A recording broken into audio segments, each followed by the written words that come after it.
Reina de la Paz, Arévalo Andrade.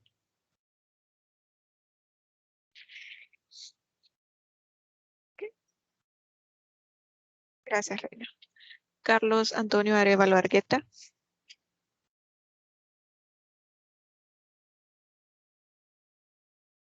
Erika Yulisa Ávila Bustillo.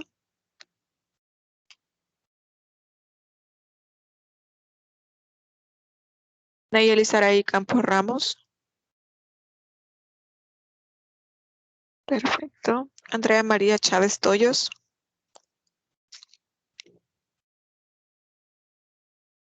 Carlos Luis Conde Salvador. Antonio Elías Cruz López. Fernando Tonatiuh Escobar Orellana. Ok. Kevin Antonio Espinosa Orellana.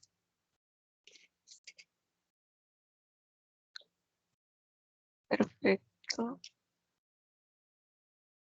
Jennifer Marjorie García Canales. Buenas tardes, gracias. Gabriela Lizeth García Hernández. Ok, Gabriela. Karen Rebeca García Portilla.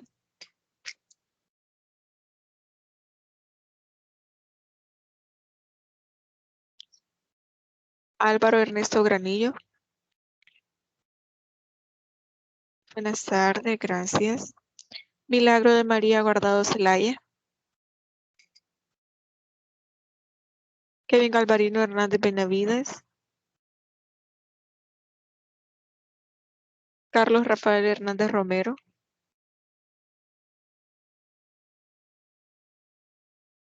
Diego Alejandro Herrera Navarro.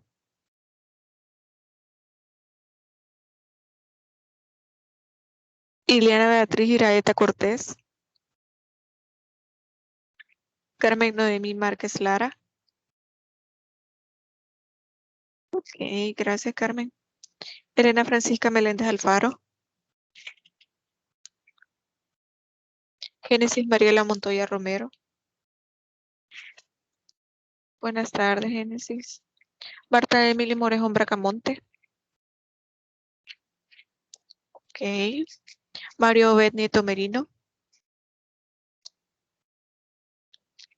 Perfecto. Noé Pompilio Parada Medrano. Ok. Edwin Enrique Pineda Chavarría.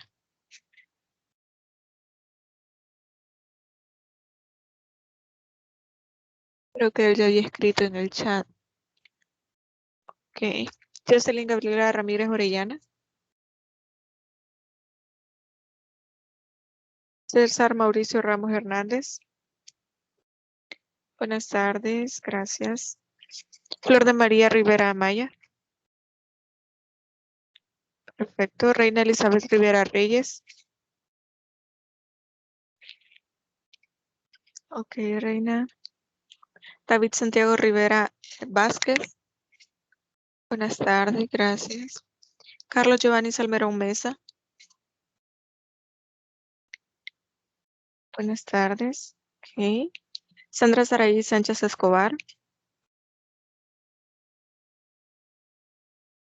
Aleida Marcela Sandoval Ayala. Madison Yacil Sandoval Medina.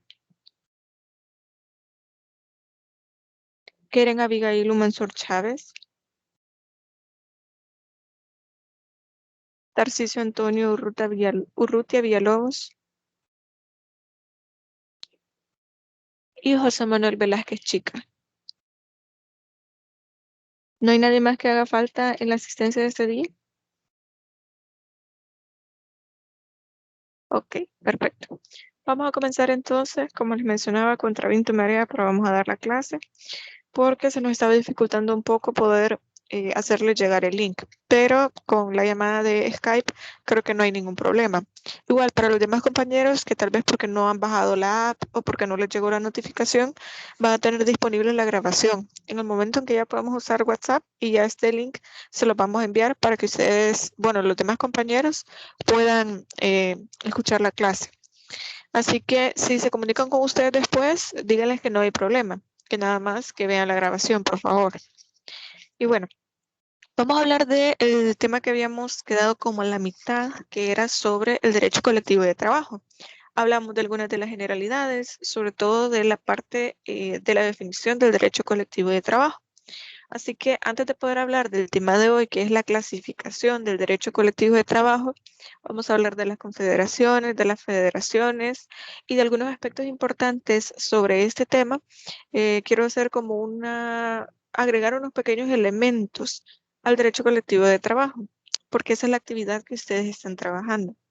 Algunos de ustedes me preguntaban sobre los elementos que podían formar parte de este derecho colectivo o más bien del contrato colectivo de trabajo. Y respecto a eso, yo les mandé unos modelos ahí, les mandé unos ejemplos más bien para que ustedes se pudieran guiar, para que les fuera un poco más fácil. Porque con lo que sucedió con el contrato individual, yo les mandé un formato para que ustedes pudieran utilizar ese o pudieran utilizar uno que más o menos se le pareciera, porque yo les explicaba que no quería que ustedes utilizaran el que está disponible del Ministerio de Trabajo, porque no cumple con todas las formalidades que nosotros queremos que ustedes puedan saber, que ustedes puedan desarrollar con todo ese conocimiento respecto al contrato individual. Pero por eso les mandé ahí los formatos para que les sirvan de guía, para que ustedes lo puedan trabajar y así no tengamos ningún problema con esa actividad. Y bueno, respecto de las cuestiones que quería que pudiéramos hablar del contrato colectivo de trabajo o del derecho colectivo del trabajo, es sobre cuáles son las facultades que que da el Código de Trabajo para los sindicatos, porque este es un aspecto que no hablamos la semana anterior, que es importante que lo tengamos en consideración. Cuando nosotros hablamos de contrato colectivo, no solamente hablamos de sindicatos, y ya lo vamos a ver ahora con la clasificación, pero en este caso vemos que el Código de Trabajo regula los sindicatos, las federaciones, de qué forma se van a establecer, dónde se van a inscribir, etcétera.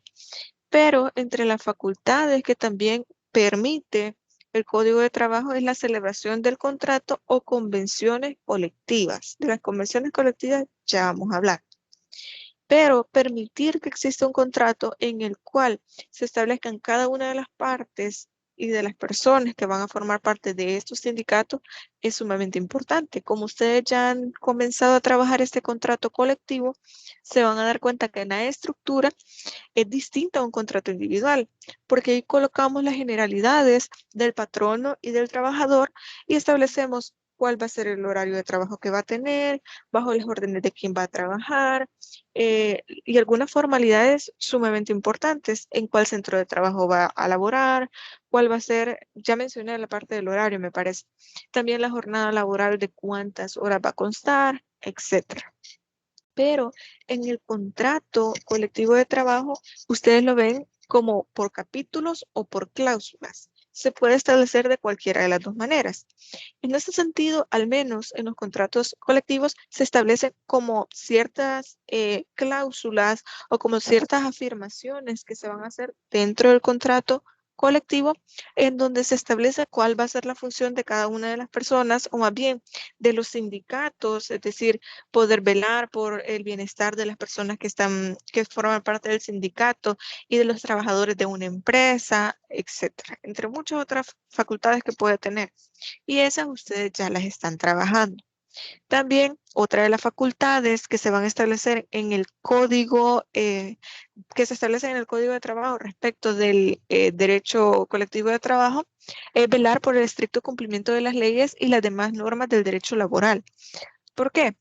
Bueno, nosotros podemos tener contratos individuales de trabajo, pero esto también abre la posibilidad a este incumplimiento de este contrato y que se pueda transgredir alguno de los derechos que se ha establecido en el Código de Trabajo o básicamente cualquiera de las normas que son parte del derecho laboral.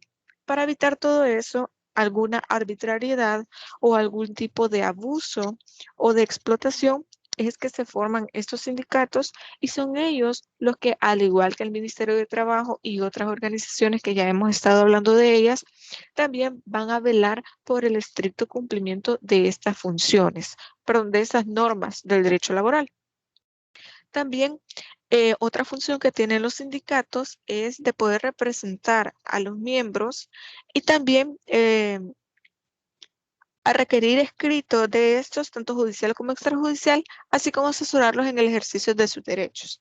Creo que de esto sí hablamos un poco la semana anterior, en el que yo les mencionaba de que en muchas ocasiones, y ya me ha tocado a mí ver esa cuestión, por ejemplo, un día yo fui ahí a la torre judicial porque tenía que ir a dejar unos escritos y de pronto vi que a un lado de donde está la parte de la recepción, donde usted tiene que dejar su documento para que le coloquen los datos en un libro, em, estaban reunidos unas personas y decía Sindicato de Trabajadores Judiciales y les estaban dando una charla sobre los derechos que ellos tenían. Es decir, que ellos podían hacer uso de su, gozar más bien de sus vacaciones, etcétera. Cuestiones bastante genéricas, pero una de las funciones importantes que tienen los sindicatos es poder ayudar a que los demás miembros que laboran en ese mismo centro de trabajo, que en este caso era la torre judicial, pudieran conocer de estos derechos. Obviamente, la mayoría de personas que trabajan ahí son abogados, y digo la mayoría porque no todos, pero el caso es que esto también sucede en otras empresas donde muchas personas no conocen o no saben a cabalidad sobre sus derechos, porque esa es una cuestión bastante específica. Se conoce como de boca en boca, de no es que no puede exceder de tantas horas la jornada, etcétera. Pero sí es importante poder conocer todos esos derechos para que ellos puedan valerse de estos. Entonces, esta es una de las funciones que tienen los sindicatos dentro de los centros de trabajo. También tratan de fomentar las buenas relaciones entre obreros y patronos, así como corroborar el perfeccionamiento de los métodos de trabajo. Esto también ya lo habíamos mencionado la semana anterior, porque la idea es que estas funciones que se realizan a través de los sindicatos, lo que busquen es coadyuvar, es ayudar, es aportar algo positivo a estas relaciones entre patronos y trabajadores. Al contrario de lo que podría parecer, porque muchas veces tenemos la idea de que los sindicatos solo es para hacer huelgas, solo es para hacer algún tipo de manifestaciones que pueden llegar a ser violentas, etcétera.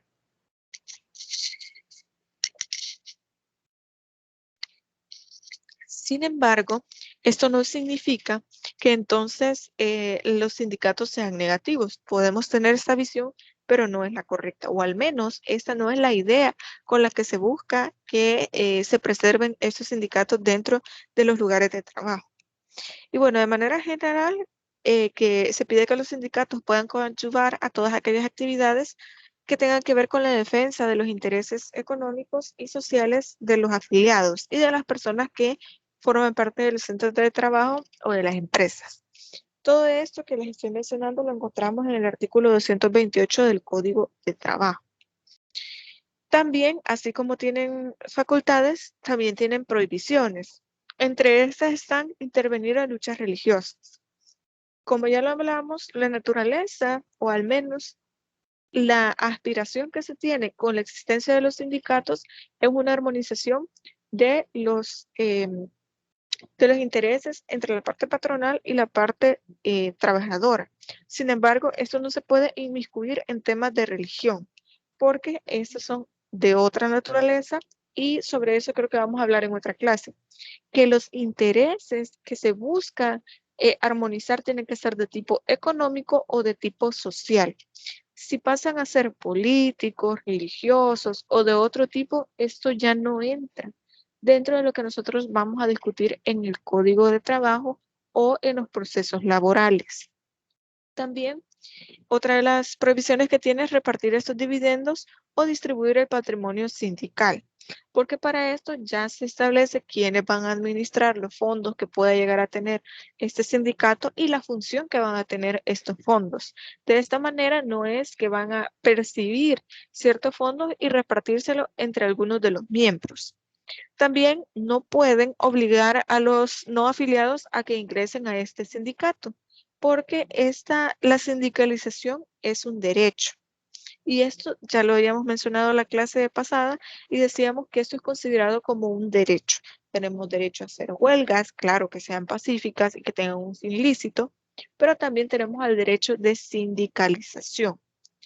También tenemos prohibido limitar la libertad de trabajo de los no afiliados, es decir, aquellas personas que no forman parte de este sindicato, nosotros no podemos limitar el trabajo que ellos realizan o tener algún tipo de represalia respecto de las personas que no forman parte del sindicato.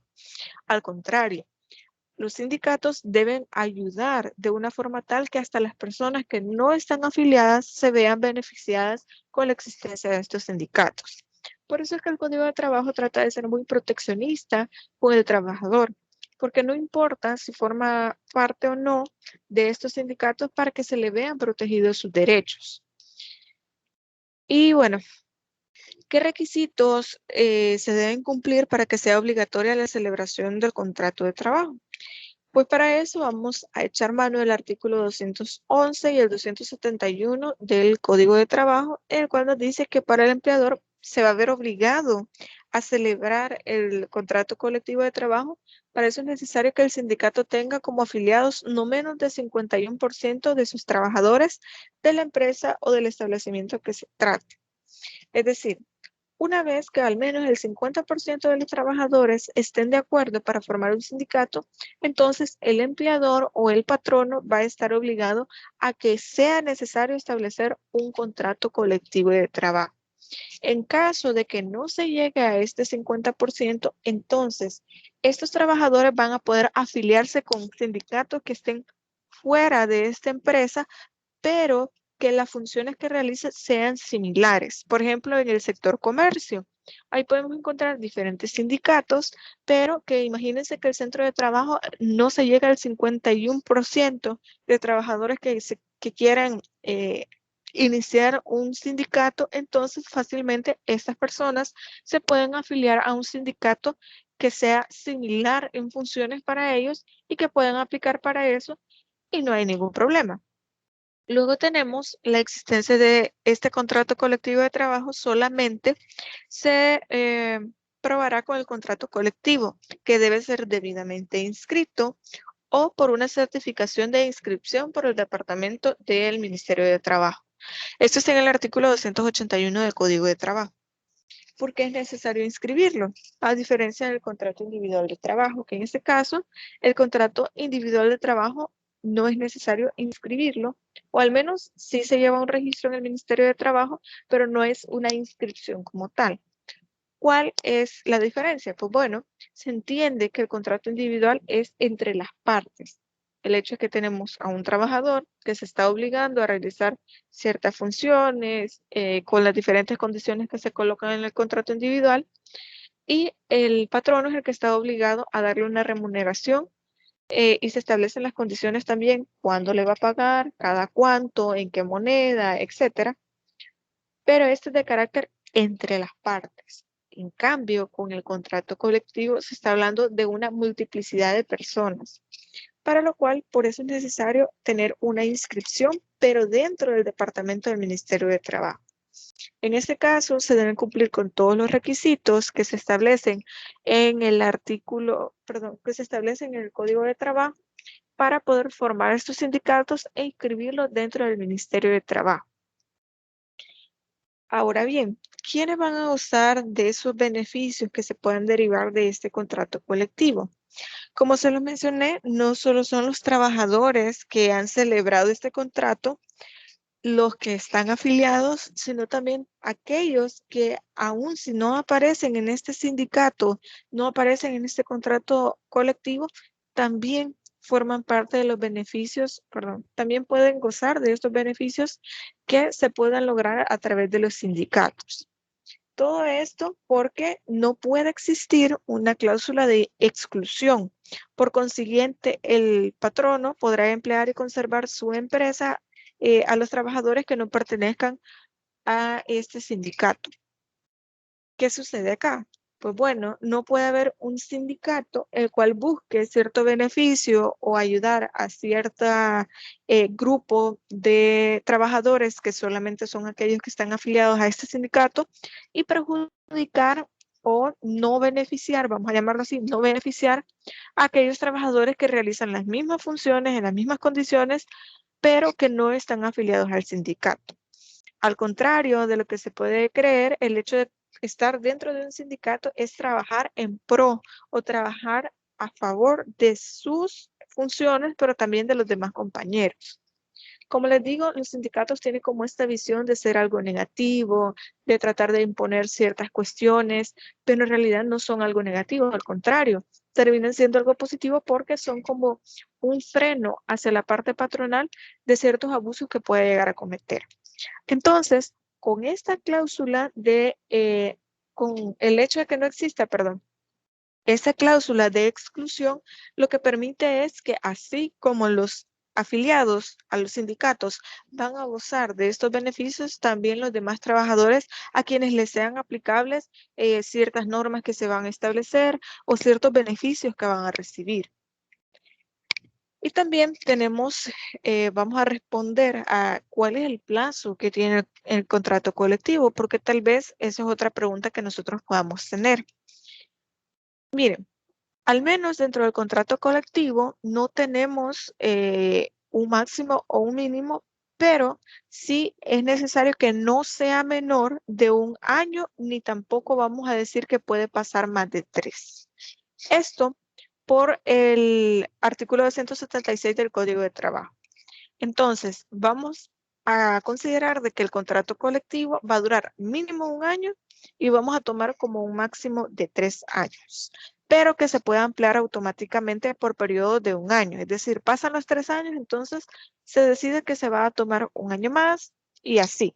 Siempre que ninguna de las partes en el penúltimo mes, es decir, un mes antes de que finalice el plazo para seguir en funcionamiento de ese contrato colectivo de trabajo, siempre y cuando no se pida que exista alguna revisión al contrato o se pida que se finalice con este contrato colectivo de trabajo.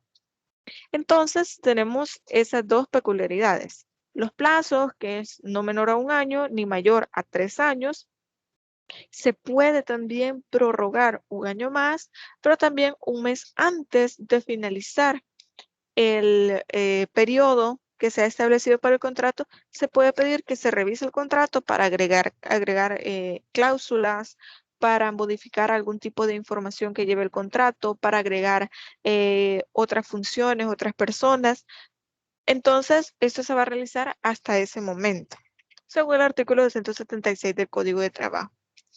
Y bueno, cuando hablamos de esta revisión del contrato, vamos a ver en qué momento va a proceder. Esta revisión procede luego de haber terminado el plazo del contrato. Como les decía, un mes antes se puede pedir esta revisión para poder ajustarlo a las condiciones económicas del país, algún cambio significativo que se quiera hacer dentro de las cláusulas, pero siempre dentro de este tiempo, siempre un mes antes de que se finalice este contrato. Esto también lo podemos encontrar en el artículo 273 del mismo código. Y bueno, si ustedes me preguntan, Mireli, pero esta revisión será obligatoria antes de finalizar con el contrato o de reanudarlo por 1 año más, va a ser necesario hacer este ajuste teniendo en consideración de que de 1 a 3 años puede haber alguna modificación importante o la economía del país puede haber cambiado. Y sí, la revisión es de carácter obligatorio, siempre y cuando se cumple con los requisitos que yo les he mencionado, que se hagan en el tiempo establecido, es decir, un mes antes de que se finalice con este contrato colectivo de trabajo.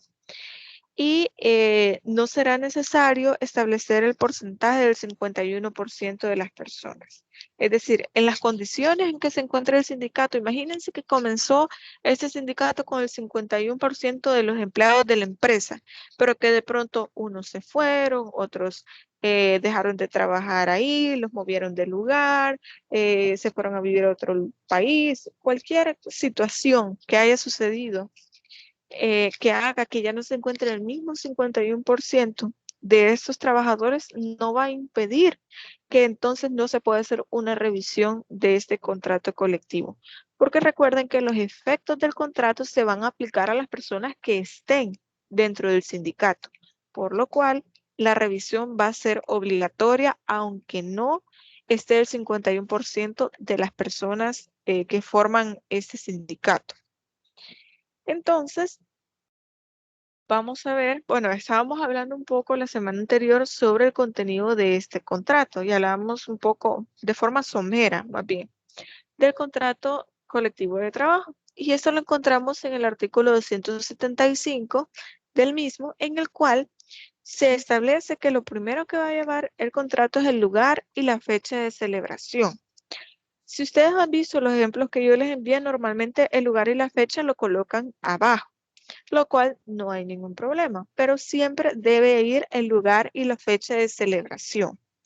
Luego van los nombres completos y las generales de quienes lo suscriben, así como la acreditación de la calidad en la que actúan. Por ejemplo, yo les mandé uno de los modelos que le envié. Ahí dice contrato colectivo de trabajo de distribuidora El Ángel, creo que era, algo así. De ahí el acrónimo que lleva y luego se pone de qué empresa, porque así se entiende entonces cuáles son las partes en específico que van a interactuar dentro de este contrato colectivo. De ahí vamos a poner la fecha en que inicia su aplicación y la duración. Todo eso por lo que ya habíamos hablado anteriormente, que no debe ser menos de un año y tampoco pueden ser más de 3, pero que puede ser prorroga. Una vez finalizado el plazo, puede ser prorrogable, perdón, por un año más posteriormente. Luego se colocan las condiciones generales que se aplicará el contrato y las cláusulas con los derechos y las obligaciones de cada una de las partes. Y eso era lo que yo les estaba mencionando, que aquí es donde se colocan las cláusulas, cuáles son las funciones que van a tener, cómo van a funcionar, la parte que yo les explicaba dentro del grupo que les decía quiénes son los transitorios, cuáles son la parte mixta y varias de las cuestiones que van a formar parte dentro de estos contratos colectivos. También deben ir al final cláusulas que garanticen su ejecución eficaz. Lo que se busca es que estos contratos colectivos no sean meras aspiraciones nada más o algunas funciones ficticias que pueden llegar a tener algunas de las personas que lo forman. Entonces, la idea es que se puede ejecutar todas estas funciones de las personas a quienes se les delega realizar algo para que ellos puedan dar un efectivo cumplimiento a este contrato colectivo. Y también otras estipulaciones que se tengan a bien que se puedan incluir. Tal como sucede en el contrato individual, yo les mencionaba que ahí al final de todos los requisitos también se puede agregar condiciones que son muy particulares del centro de trabajo o hacer alguna aclaración respecto de alguna función que pueda tener alguna de las personas dentro de las labores que va a realizar dentro del centro de trabajo. ¿Por qué? Cada trabajo es distinto. Estamos hablando de que puede ser un trabajo de carácter informal, imagínense, en el contrato individual. También puede ser una transnacional, puede ser una empresa bien establecida, puede ser una empresa que tenga varios locales, una casa matriz en un lugar y tenga varias dependencias, etcétera. Entonces, por eso es que nosotros no podemos generalizar y decir que todos los contratos de trabajo deben ir así, así, así, pero el Código de Trabajo sí nos dice qué es lo mínimo de requisitos que debe llevar. Y por eso también incluye tanto el contrato individual como el contrato colectivo, da la posibilidad de que se puedan incluir otras especificaciones, pero esto va a atender más al hecho de la función que va a realizar esta persona o que va a realizar este sindicato para que se puedan incluir de forma taxativa dentro de los contratos y que aquí no haya ningún tipo de confusión dentro de las funciones que se van a realizar. Ahora bien, para finalizar de esta idea que estamos hablando de los sindicatos y ya poder hablar de la clasificación, una pregunta que ustedes también me pueden hacer es que si la disolución de los sindicatos afecta los derechos y obligaciones que se originan en el contrato colectivo. Y la respuesta es bastante obvia es no. El hecho de que se pueda disolver un sindicato no significa que esto vaya a afectar tanto los derechos como las obligaciones de los trabajadores a pesar de que se pueda dar la terminación de este contrato porque se finalizó el plazo y ya no se quiera renovar, ya no se vaya a renovar, no significa que entonces los trabajadores que estaban afiliados se vean afectados de ninguna manera. precisamente por este derecho que tenemos a la sindicalización y el hecho de no hacer uso de este derecho o de haber hecho uso de este derecho y ya no querer hacerlo, no va a tener ninguna consecuencia respecto de los trabajadores. Entonces, vamos a hablar ahora sobre la clasificación del derecho colectivo. Ya estuvimos hablando de los sindicatos, que es una parte del derecho colectivo, pero no podemos decir que solo los sindicatos forman parte del derecho colectivo de trabajo. También tenemos las federaciones, que es aquella asociación profesional formada por 5 o más sindicatos de trabajadores, 3 o más o 3 o más de patronos. Aquí, respecto de las federaciones, nosotros vemos que tenemos dos variantes. Puede ser 5 o más sindicatos de trabajadores o 3 o más de patronos, pero nunca, y esto lo vimos la semana anterior, va a haber sindicatos mixtos, es decir, que vamos a tener un sindicato que esté formado por ejemplo, el 50% de trabajadores y el otro 50% de patronos. No van a haber ningún tipo de sindicato de ese tipo porque se prohíben. Entonces, lo mismo sucede con las confederaciones. Tenemos bien marcada la división que van a haber federaciones o solamente de trabajadores o solamente de patronos. Me van a decir, ¿cuál es la diferencia si estamos hablando de una asociación profesional de trabajadores o de patronos? ¿Cuál es la diferencia entonces con la que hablábamos la semana anterior, que era el sindicato de gremio? Porque el gremio implica compartir la profesión o el oficio y a través de eso ser un sindicato.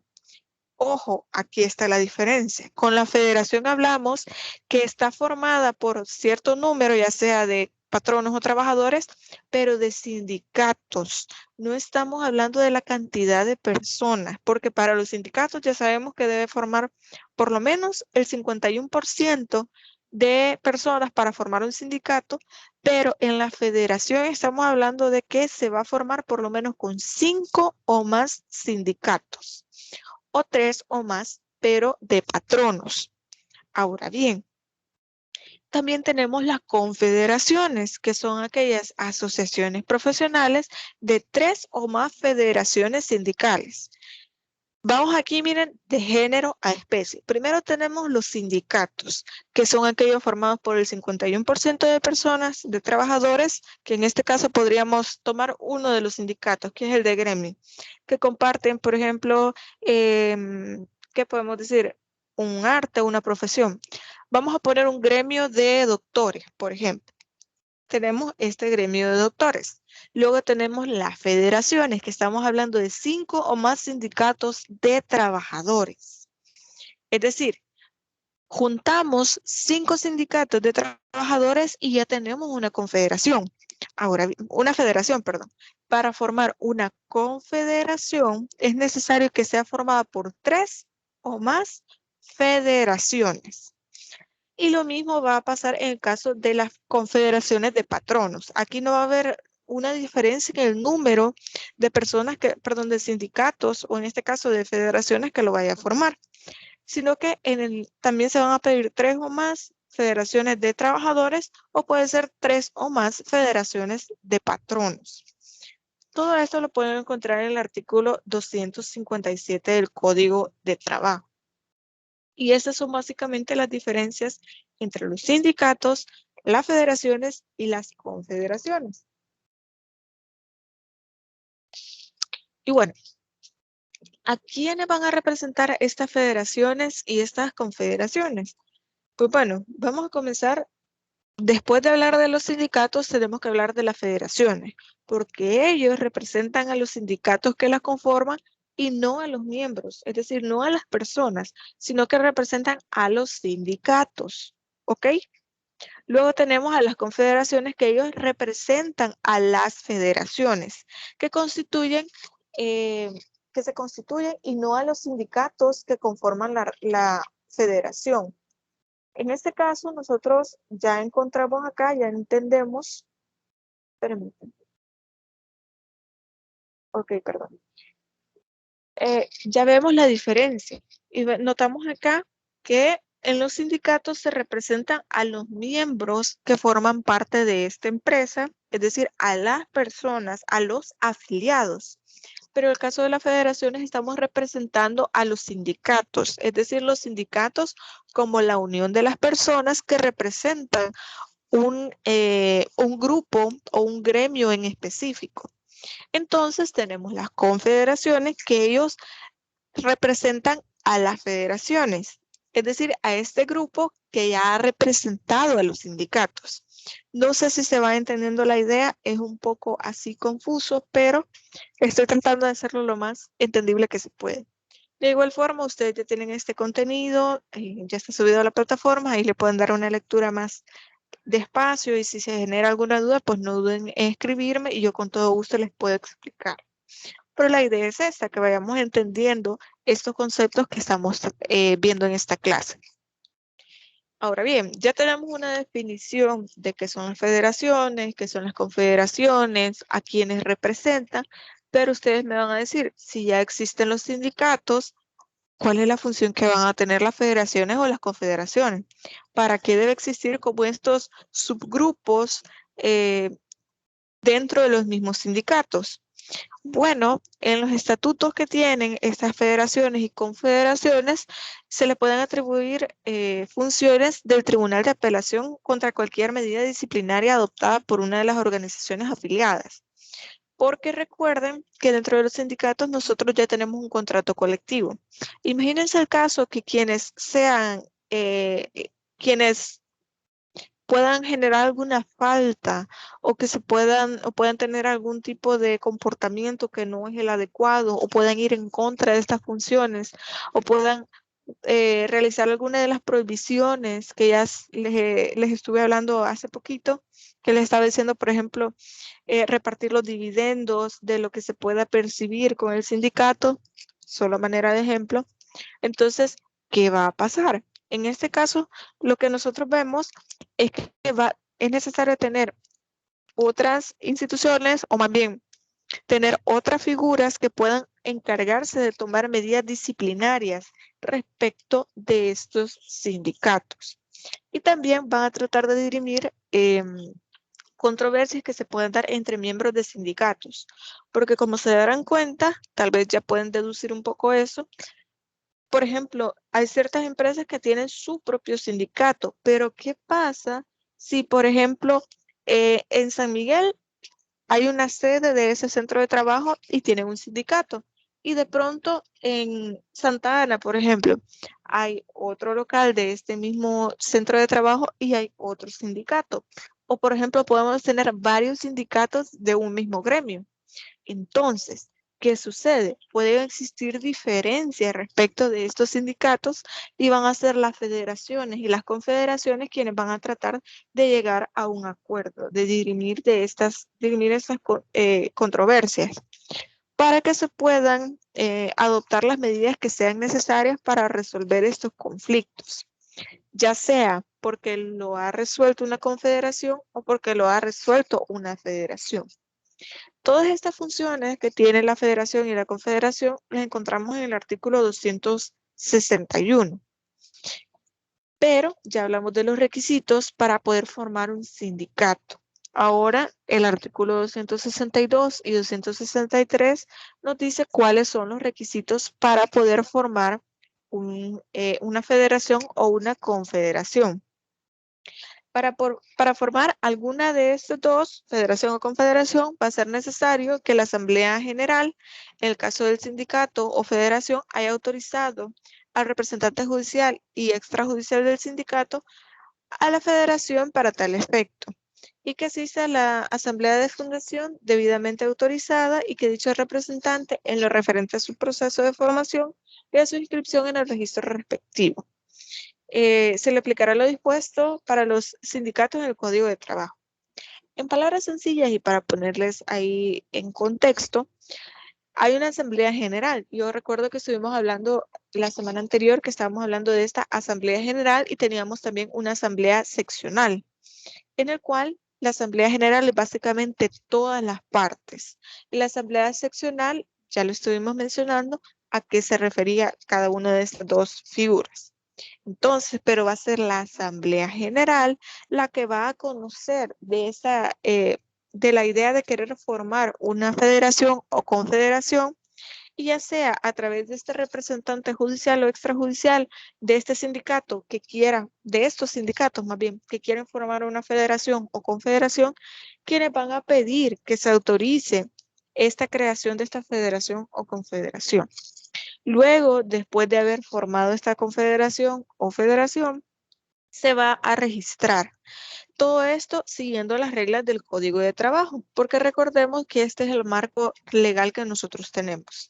Entonces, el mismo Código de Trabajo ya nos dice que se van a seguir las reglas de los sindicatos, es decir, se va a tener que conocer en el Ministerio de Trabajo el nacimiento de esta federación o confederación para que se pueda tener el registro establecido con el contrato colectivo de trabajo.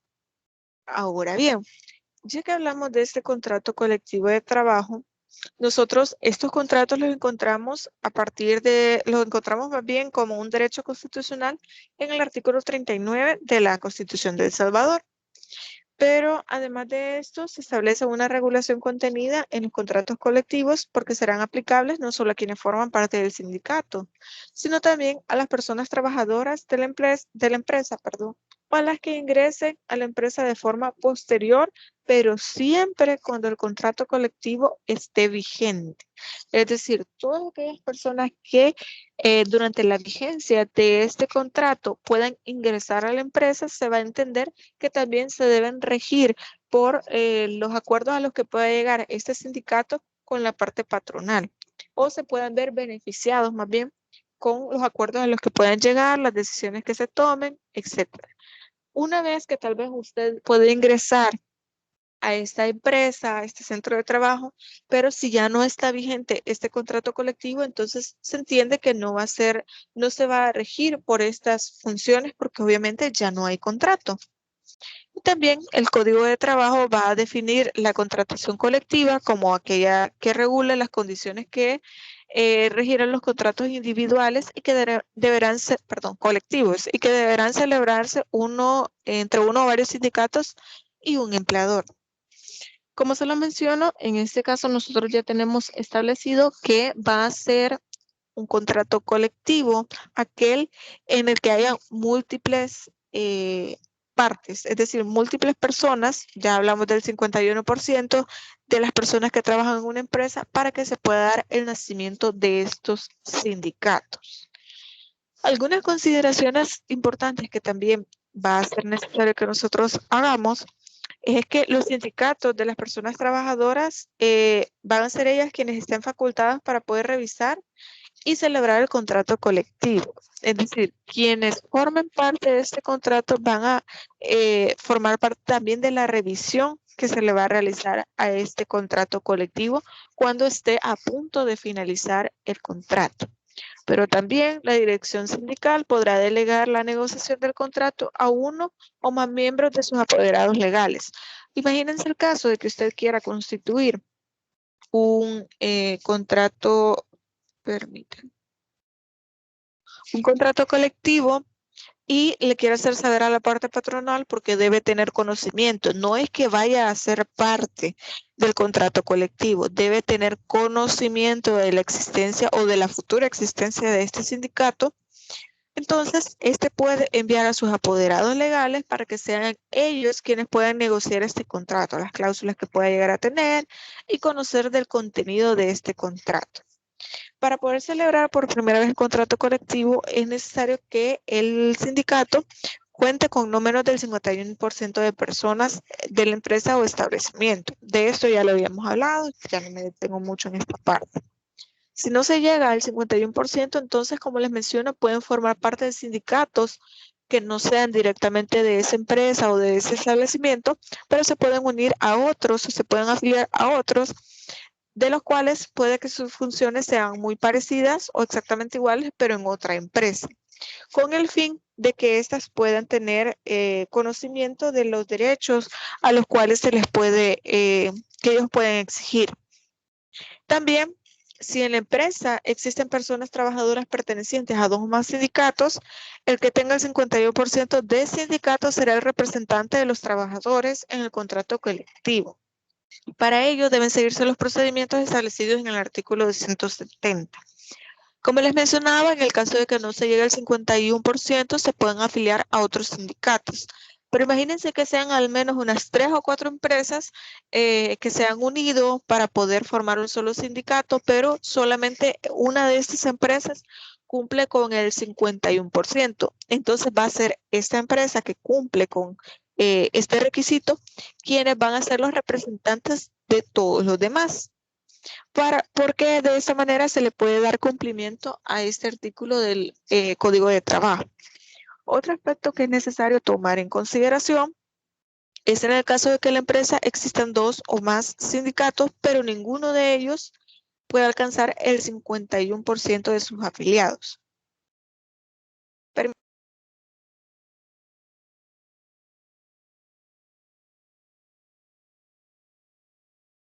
Ok. Entonces, ¿qué va a pasar en ese caso? Pues estos van a poder realizar una coalición para poder alcanzar el mínimo legal.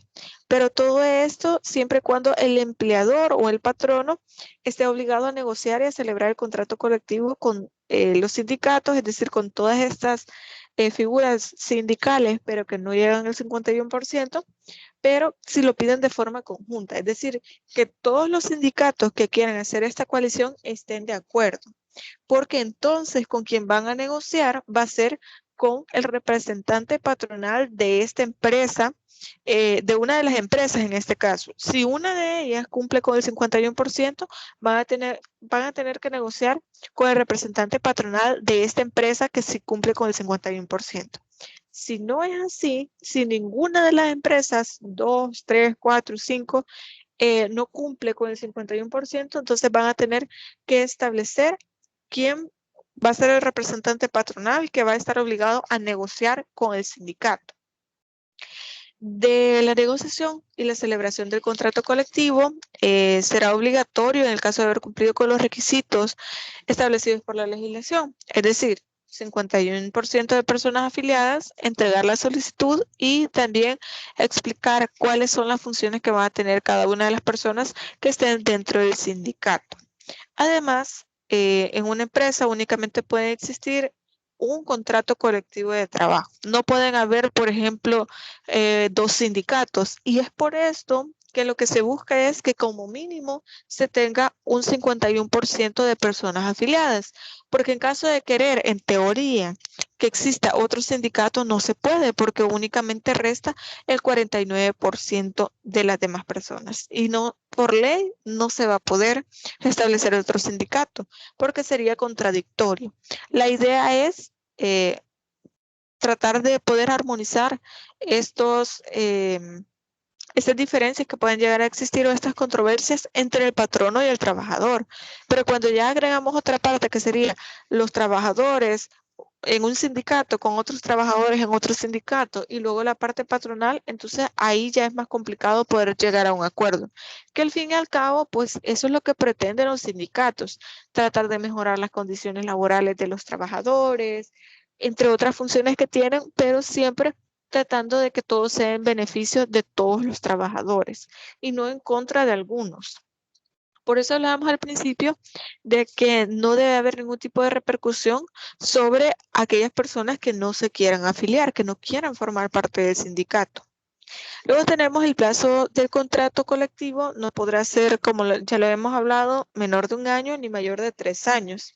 Y se puede prorrogar por periodos de 1 año, pero siempre y cuando se establezca desde antes que se va a prorrogar. Y también el contrato colectivo deberá constar por escrito y debe encontrarse firmado por ambas partes, por la parte patronal y también por las personas que forman parte del sindicato, quienes van a representar a este sindicato, y debe existir el mismo número de ejemplares como de contratantes. Por ejemplo, si se da este tipo de coaliciones de las cuales estábamos hablando. Y decíamos, bueno, hay 3, 4, 5, 6 empresas, por ejemplo, que tienen sindicatos, pero que no llegan al 51%. Ninguna de las que de las que quieren tener un sindicato. Entonces, lo que se busca es hacer esta coalición, pero para ello se va a entregar el número de ejemplares como número de empresas que están formando parte de este sindicato.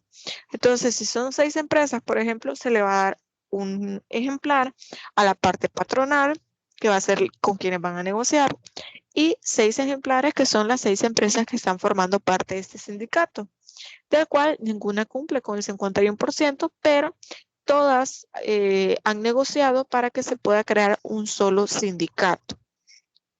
Como les mencionaba, el contrato debe estar por escrito y se deben entregar estos ejemplares.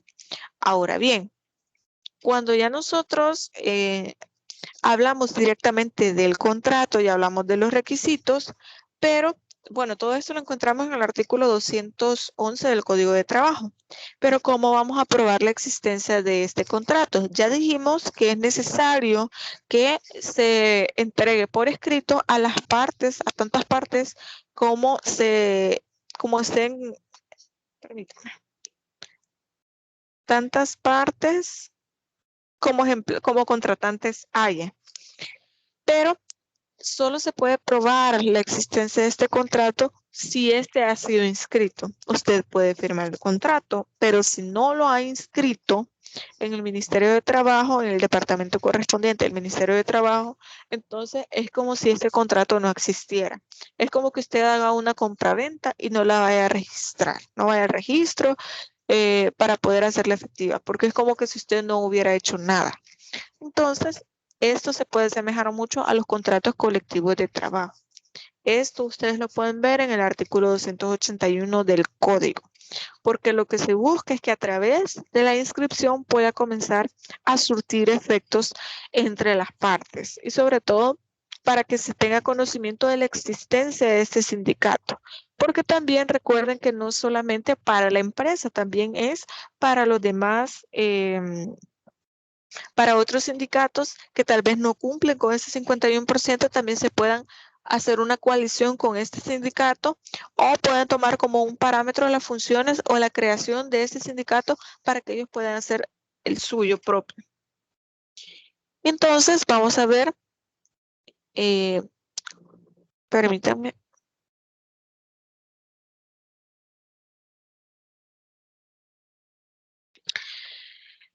Y bueno, entonces, sobre este contrato colectivo, como ya se los mencioné, lo que se busca es que nosotros podamos tener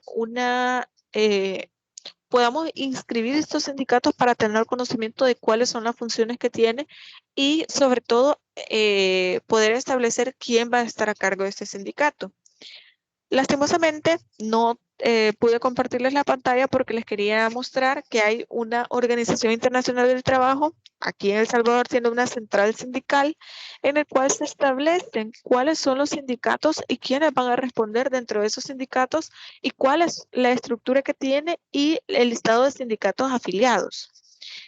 Voy a intentar ahorita, como estoy dando la clase desde mi teléfono, voy a intentar encender la cámara para que lo vean en la computadora, pero no sé si puedo darle vuelta a la cámara, así que me dan un segundo para que ustedes lo puedan ver, aunque sea así.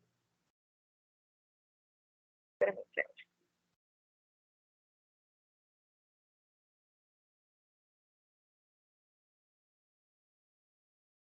No sé si lo van a poder ver.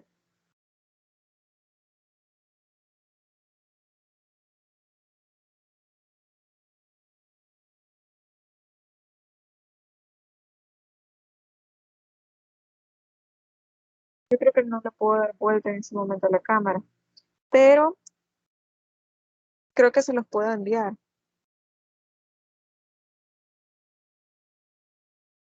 para que a través de esa página ustedes puedan ver. Pero más o menos les voy a ir diciendo. Por ejemplo, tenemos la Central de Trabajadores Salvadoreños, sus siglas son CTS, que tiene como un secretario general y está el nombre, la dirección de donde está esta Central de Trabajadores Salvadoreños, tiene un número de teléfono, un fax, y en la estructura tiene Congreso Nacional, Consejo Nacional, Comité Ejecutivo de 9 miembros directivos por secretarios, y aquí está el listado de los sindicatos afiliados. Está la Federación de Sindicatos de Trabajadores Independientes de Comercio, de El Salvador, PESTICES, el Sindicato de Trabajadores Independientes del Comercio de San Cristóbal, y está